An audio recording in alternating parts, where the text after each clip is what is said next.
I was trapped in a cycle of emotional, mental, and physical torment. And the cause was unworthiness. Unworthiness had been deeply rooted in my life, and it had been following me for 50 years. I had launched out on my entrepreneurial journey with my online coaching practice.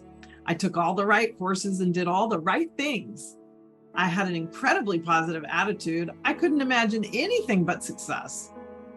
But nothing was working.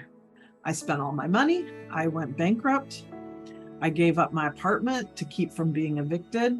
And still, I kept thinking, next month, things will be better.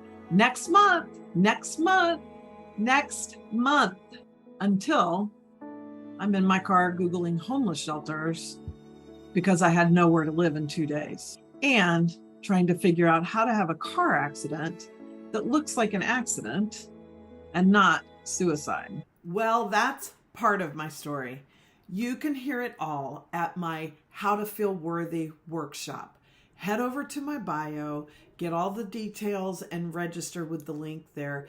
And join me for this powerful workshop where I will teach you some of the very tools I learned to take myself from feeling unworthy to feeling worthy.